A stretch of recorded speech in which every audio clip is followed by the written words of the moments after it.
Pernah nggak lo kepikiran ternyata sebagian dari tubuh kita bukan murni manusia? Nggak, ini bukan teori konspirasi. Ini fakta ilmiah. Tubuh kita mengandung DNA virus. Yup, virus.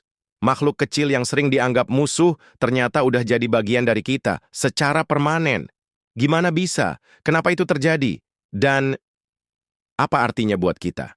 Santai bro, kita kupas tuntas sekarang.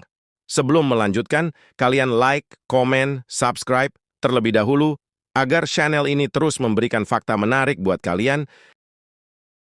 Apa maksudnya kita punya DNA virus? Oke, gini.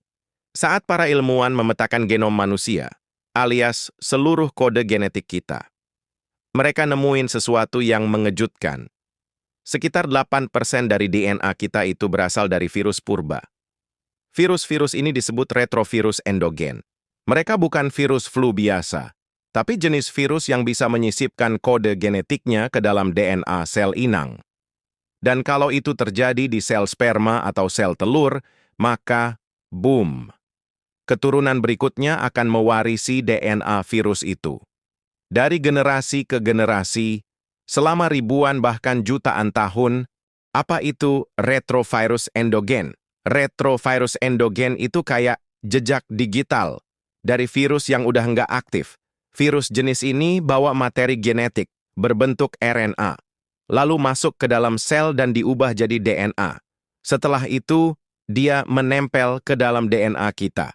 Contoh modernnya, HIV juga termasuk retrovirus. Tapi tenang, retrovirus yang kita bicarain ini udah tua banget. Mereka udah nggak aktif, cuman kayak arsip yang masih tertinggal di tubuh kita. Kapan virus ini masuk ke DNA kita? Virus-virus ini kemungkinan besar menyerang manusia purba jutaan tahun yang lalu, bahkan sebelum Homo sapiens ada. Mereka menyerang sel-sel reproduksi, dan dari sanalah mutasi ini diwariskan. Bayangin aja, kamu mungkin bawa DNA dari virus yang menginfeksi nenek moyangmu 30 juta tahun lalu. Dan yang lebih gila lagi, hampir semua mamalia punya versi virus yang mirip di genom mereka.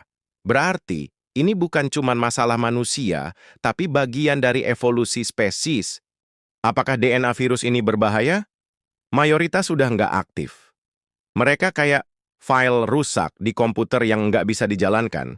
Tapi ada juga yang masih bisa berfungsi.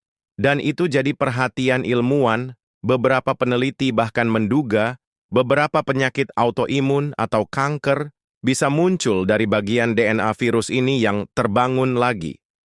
Tapi di sisi lain, ada yang malah membantu evolusi manusia. Manfaat DNA virus. Bagi manusia? Yaps, aneh tapi nyata. Beberapa DNA virus ini membantu pembentukan plasenta saat kehamilan. Tanpa virus, mungkin kita nggak bisa berkembang biak seperti sekarang. Protein dari virus itu digunakan tubuh buat menjaga janin tetap aman dari sistem imun ibu. Ironis kan? Dulu virus adalah ancaman. Sekarang bantu kita berkembang. Kesimpulan, siapa kita sebenarnya? Jadi, kalau ada yang bilang kita ini manusia murni, sekarang lo tahu jawabannya, enggak sepenuhnya. Tubuh kita adalah hasil dari sejarah panjang evolusi, mutasi, dan juga warisan dari virus. Kita ini bukan cuma manusia, dok, kita adalah arsip hidup dari sejarah biologis dunia. Dan itu gila banget, bro. Kalau lo suka fakta-fakta mind-blowing kayak gini, jangan lupa like, komen, dan subscribe ya. Karena di video selanjutnya, gue bakal bongkar fakta unik lainnya yang lebih nggak masuk akal lagi.